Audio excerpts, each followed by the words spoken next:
El pasado 14 de abril se cumplieron 90 añazos desde la proclamación de la Segunda República.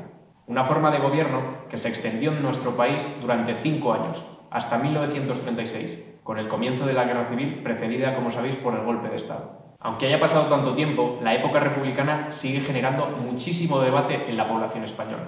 Un debate pasional, político, pero casi nunca histórico. Yo defiendo el régimen, por supuesto, en 1931. El 31. El 31 terminó también. 31. El que terminó también. Sí, el que terminó también por culpa de los fascistas. España, mañana será república. La república es un régimen que nació contra media España y acabó llevándose a matar. ¡Por la república! ¿Y tú? ¿Sabes lo que sucedió durante la Segunda República? Seguramente no, si no hubieses entrado a este vídeo. Así que juntos vamos a intentar comprender cómo llegó, cómo se fue y sobre todo qué pasó entre medias. Pero primero hay que entender el contexto, así que vamos allá. Creo que me pasa un poco con lo de la caracterización, ¿no? Bueno, así mejor.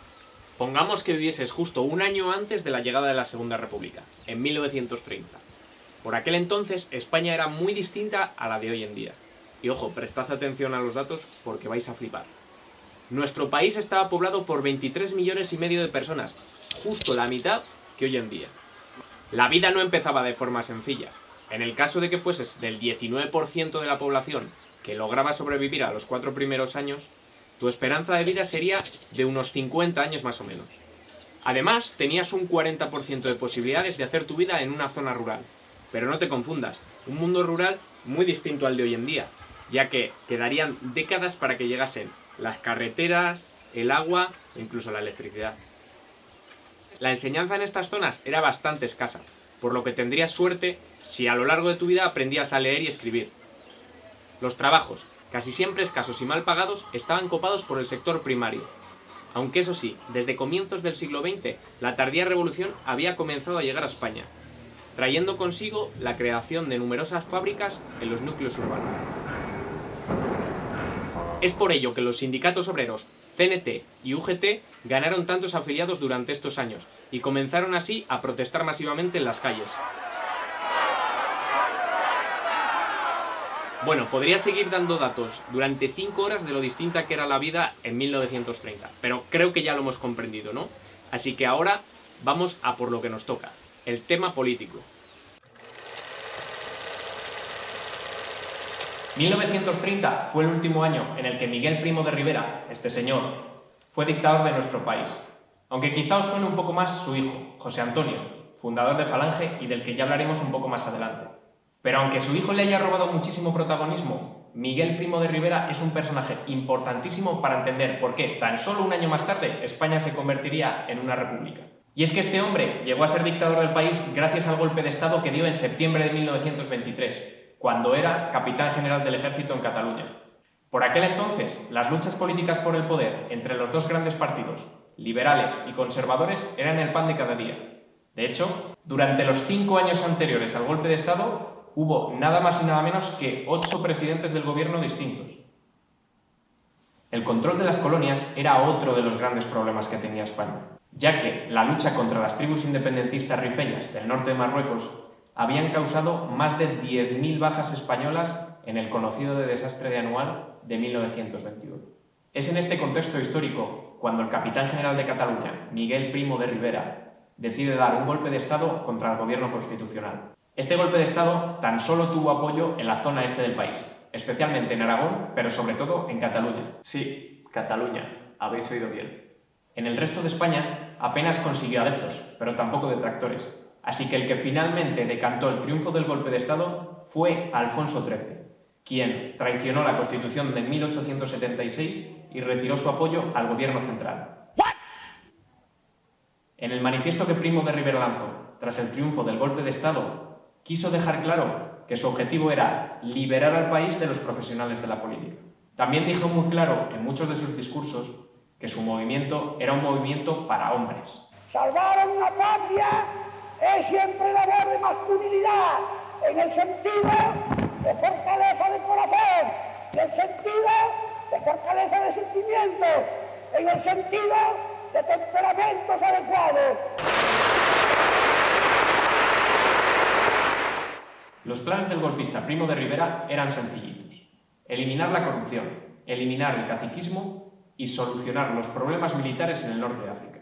Él mismo dijo que conseguiría hacer eso en 90 días, pero sorpresa, pasaron los 90 días y ahí seguía en el poder.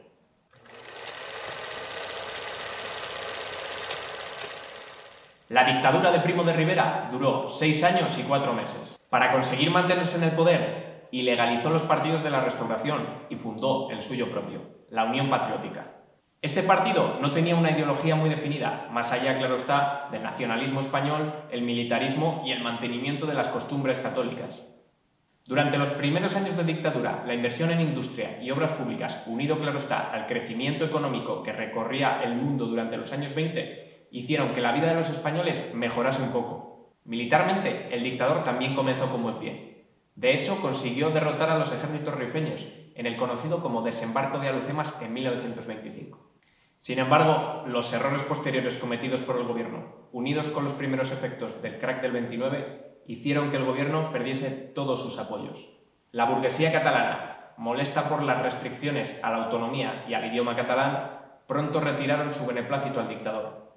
El PSOE y su sindicato, la UGT, que habían colaborado estrechamente con la dictadura, rompieron lazos con ella en 1929. El poder económico también estaba molesto por la intervención estatal en sus negocios, así que dejaron de colaborar con el régimen. Los intelectuales universitarios, que en un principio no habían criticado la dictadura, comenzaron a protestar en las calles en 1929.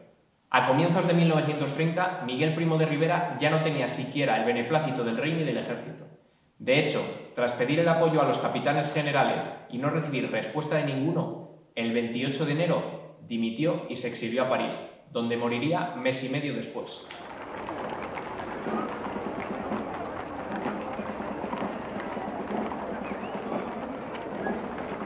El problema que tenía ahora Alfonso XIII es que después de 6 años de dictadura, su figura se había ligado íntimamente con la del dictador, por lo que le costaría bastante hacer entender a la población que iba a ser un rey constitucional. Con esa esperanza, Alfonso XIII nombró como presidente a otro militar, Dámaso Berenguer. I will govern. ¿Cómo está? Pues bueno, Dámaso, el speaking está bien, pero lo que es gobernar, ya no tanto. De hecho, los problemas comenzaron desde un principio, cuando buscaba ministros para su gobierno. Los partidos oligárquicos de la Restauración ya no existían, y la Unión Patriótica de Primo de Rivera no quería tener nada que ver con el gobierno.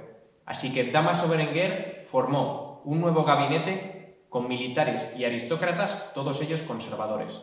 El nuevo gobierno restableció algunas libertades, pero las reformas democráticas que esperaba la población no llegaban, y las que llegaban eran demasiado moderadas. Por eso algún gracioso nombró a este gobierno como la dictablanda, y así se ha quedado el nombre del periodo. Y ahora un momento, que ya estamos saturados de información y todavía no se ha hablado de los republicanos. ¿Qué pasó con ellos durante la dictadura? Pues vamos a verlo. Para entender el avance del movimiento republicano es necesario venir hasta este lugar, el Ateneo de Madrid. Por aquí pasaron desde principios de siglo los grandes líderes del republicanismo. Todos ellos, por supuesto, eran intelectuales, y es que durante los años 20 la ideología republicana apenas era respaldada por la población de a pie. Sin embargo, durante la dictadura esto cambió. El movimiento republicano se fue organizando, aunque desde distintas agrupaciones. En 1925, Manuel Azaña funda el grupo Acción Republicana. Un año más tarde, Alejandro Lerroux, la cara más vistosa del republicanismo histórico, intenta aunar las fuerzas republicanas en su movimiento Alianza Republicana. Pero no será hasta la primavera de 1930 cuando llegue el gran impulso. Los exmonárquicos Miguel Maura y Alcalá Zamora, junto a una larga lista de intelectuales liderados por el filósofo José Ortega y Gasset, se sumaron a la causa republicana. Esta unión se hizo real con el Pacto de San Sebastián.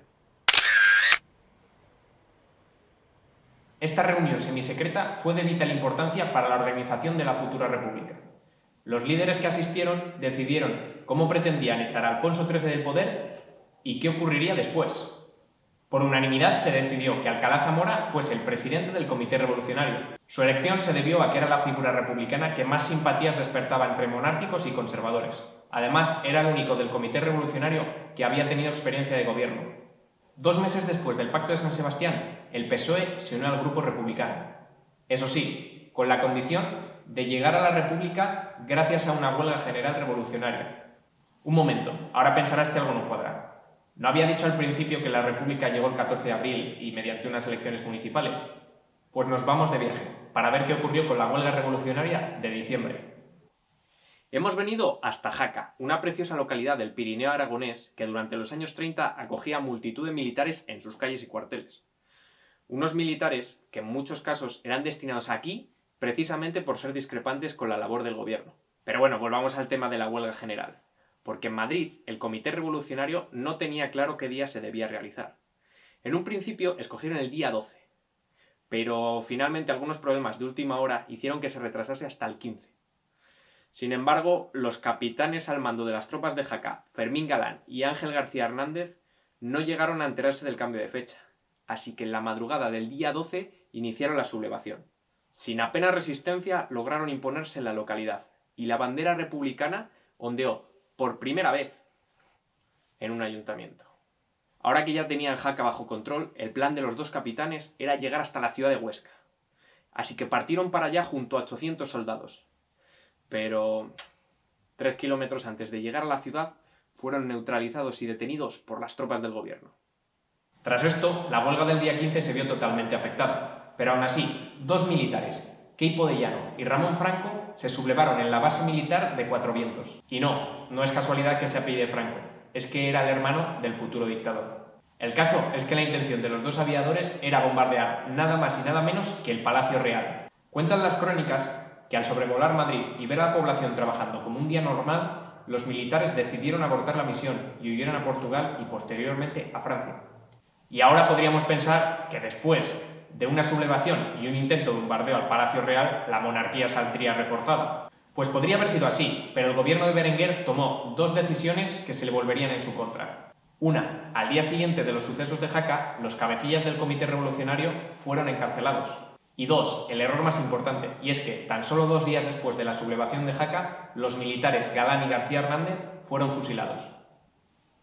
Tras su muerte, los dos capitanes se convirtieron en unos auténticos mártires de la causa republicana. Tras los sucesos de Jaca y después de la negativa de los partidos a las propuestas electorales de Berenguer, el presidente dimite en febrero de 1931. Alfonso XIII buscó a personalidades más liberales para el nuevo gobierno, pero tras no llegar a ningún acuerdo optó por nombrar a Juan Bautista Aznar como presidente. De nuevo, se trataba de otro conservador. El gobierno de Aznar, nada más llegar, tomó dos decisiones importantes: restablecer las libertades constitucionales y convocar elecciones urgentes. Su plan era elegir ayuntamientos, diputaciones y finalmente las Cortes. Así que las primeras convocadas fueron las elecciones municipales, el día 12 de abril. ¿Queréis saber lo que pasó en estas elecciones? Pues tendréis que esperar una semana hasta el próximo vídeo. O bueno, también lo podéis mirar en Wikipedia, pero no tiene tanta gracia. Así que hasta la semana que viene.